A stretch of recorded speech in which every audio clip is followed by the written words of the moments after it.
Hey BookTube, it's me, Michael Romeo, and I'm here to talk about books. And today, I'm doing a book tag. I love book tags. This one is the Contradictions Book Tag, and I was tagged by Jolene at Bookworm Adventure Girl, and I'm so glad she did tag me in this one because I'd seen it on a number of channels, and I thought it was a great bundle of questions, and I look forward to being able to give my answers to them. If you're here for the first time, thank you for checking out my channel. Feel free to hit subscribe so that you'll get notifications of when I put up new content. If you're returning, thanks you so much for coming back. It's encouraging to see the activity that I get on my channel. Still being a newbie, I'm still fascinated by that stuff. And comments. Feel free to leave comments down below about what we're talking about. If you've read any of these books, if you have opinions on them, if you have books that you thought fit the category that we're going to be talking about, feel free to comment. I love a good topic, a good conversation about book topics. So don't be shy. Jump right in. So the Contradictions Book Tag. The first question on the book tag is, I love this genre, but I didn't like this book. I am a huge fan of noir fiction and hardboiled detectives and that whole pulpish vibe that came out of the first half of the 20th century. Writers such as Dashiell Hammett, Raymond Chandler, Cornell Woolrich. Cornell Woolrich, never mind. Cornell. Okay, we'll forget about his last name. Anyway, and James M. Cain. James M. Cain wrote some great stuff like The Cocktail Waitress, Double Indemnity. But one book he wrote that just fell flat for me was The Postman Always Rings Twice. And it is one of the few books I've read in these genres, the crime genre that is noir fiction and hardboiled detective and all this fun stuff. The Postman Always Rings Twice just did not do it for me. I felt the characters were fairly despicable. Even though I know it was written in a different time with different worldviews, and I felt the racism in it was extreme. Sometimes I can make allowances for when a book was written, but this one was just mean. It was mean and cruel. And about halfway through, I just got tired of these characters. I really didn't care what happened to them anymore, so I just tossed the book aside and just chalked it up as a disappointment. The second prompt, I rarely read this genre, but I love this book. One genre I rarely read is Nonfiction Science. And why I picked this one up is only because I'd read another book by the same author called Galileo's Daughter, and the author is Dava Sabel. I can't talk tonight, guys. I can't. I'm just trembling over words. Dava Sobel. There we go. Dava Sobel. That's how you say it. And the book of hers that really blew my mind was Longitude. Blew my mind because who knew you could write a book about the discovery of how to measure longitude and make it an adventure, make it as good as a suspense novel. It was a riveting read, page after page, and I think I read it in 2 sittings. Not that it's a huge book, but still, I read it in 2 sittings. And I don't read a lot of science nonfiction. I read nonfiction, but not a lot of science stuff because I'm just not a scientific kind of thinker, and a lot of that stuff just goes right over my head, kind of like trying to talk. Number 3 prompt, I love this trope, but I didn't like the book. I love a good ghost story. Give me a good ghost story any day of the week. Ghost Story by Peter Straub was awesome. Legend of Hell House and The Haunting of Hill House and The Tempest. I'm sorry, that was the movie that they made from The Turn of the Screw. Awesome, just give them to me. I love a good ghost story, but please don't give me Heart-Shaped Box by Joe Hill. I know a lot of people love it, a lot of people raved about it, which is why I picked it up, and I just felt like this book was going nowhere fast.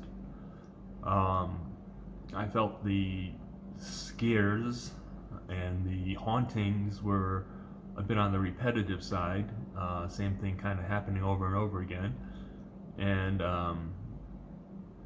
there wasn't enough character development for me to make up for the lack of plot and the lack of direction of the story. And that was a disappointment. But on the other hand, I hate this trope, but I love this book. I really do not like dystopian novels. There's been a couple that I thought were okay, like Brave New World and Nature's End by Whitley Strieber. But one that blew me away, a dystopian novel that absolutely left me breathless, was Swan Song by Robert McCammon. And this is a chunker of a book, but boy will you go through it fast. And I recommend that even if you don't like dystopian novels like me, pick this one up. It is worth the read. It is a high-ticket adventure pitting good against evil in a war-torn landscape that just is a breathtaking roller coaster ride. The fifth prompt, I love this author, but I didn't like this book. Well, you all know, if you've watched any of my videos previous to this, that I am a huge fan of James A. Michener, so that should come as no surprise. However, he wrote one book that I'd rather watch paint dry than try to read it again. And I've tried it about 6 or 7 times, and I never get very far. And that's Tales of the South Pacific. Now, I kind of love the musical that was made from it because I like musicals, and South Pacific is a fun musical. But the book just is really boring, and I'm glad it wasn't the first James Michener I read, because I would have missed out on a lot of great reading. But I did come to it late in my relationship with his writing, so therefore it was an acceptable miss, because I'd already read so much stuff by him that I enjoyed. The sixth prompt, I previously disliked a book by this author, but I loved this book. When my wife and I were still not wife and I, we were roommates. I think I mentioned that in a previous video as well, that we met as roommates.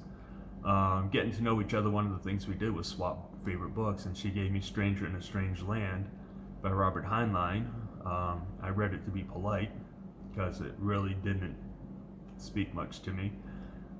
But then she gave me another book by the same author. And I thought, okay, she's likes to punish people for not liking books. But this one was called The Door into Summer. And this one was a delight. It was a delightful book about a man who was cryogenically frozen and tricked into doing so by his fiance and his business partner. And how he gets his revenge. And while that may not sound like a delightful novel, it really is. It really is just a tour de force. You'll like it. The seventh prompt. I love the cover of this book, but I didn't like the book. Oh, when I saw the cover, I fell in love with the cover. March Violets by Philip Carr. It just looked like everything I like in crime fiction. It looked like it had that noir vibe. It looked like it had that hard-boiled detective vibe, the atmosphere of a different era. And as far as I was concerned, the characters could have all fallen off the edge of the page, and I wouldn't have cared, because they were dull. There was nothing about the characters that made me want to find out what was going to happen to them next. I don't have to like all the characters in a book. I don't even have to like one character in a book. But they've got to be interesting, at least. And these characters just weren't, as far as I was concerned. But, now the last one, number 8, I didn't like the cover, but I loved the book. Well, as you can see, the cover of The Clowns of God is rather boring. It's just that white background with the little brown broken cross, and not much to make you want to pick it up. But let me tell you, this is a book that is hard to put down. I read it because I read other books by Morris West that I liked, and I heard that this one was good, and it really is. It gives you the premise of what would happen if a sitting pope announced that he had a personal revelation of the second coming of Jesus Christ and the end of the world, and when it was going to happen and how. And from that point on, this book takes off, and there is just fasten your seatbelts, because there's no getting off the ride until you get to the last page, which has a rather clever twist and pulls the rug out from under your feet a couple of times. The Clowns of God is, I've not met anyone yet who's read it who didn't love it. I've not met anybody yet who disliked it. So give it a try, because that is a good book. Now comes another fun part, because I get to tag people. As I said, I was tagged by Jolene at Bookworm Adventure Girl, who is one of the people who made me feel very welcome in the BookTube community early on when I first started my channel. And I was so glad that she tagged me in this, because I keep seeing these tags that go around, and I go, oh, I want to play the game, and she let me play the game, and I appreciate that. So I'm going to tag some other people who were there at the start, who made me feel welcome, and who fascinated me with what they do on their channels and gave me so many great ideas. The first one is Michael K. Vaughan, and Michael K. Vaughan has a wonderful channel. Lately he's been focusing a lot on vintage sci-fi and fantasy and others. Just go through his video, the content that he's uploaded in the last couple of months, and just go through all this vintage stuff that he's showing and obviously loving with a great passion. So Michael, looking forward to seeing what you have to say with these questions. There's MJ at Reading This Life. MJ has a mission on BookTube, and that is shouting out newbie booktubers. And I was one of them at one time. Well, I still am a newbie, but I was one of those that she shouted out. And I can't tell you what a boost in confidence and just the giddy feeling that somebody was doing a shout out about my channel and me and what I was doing.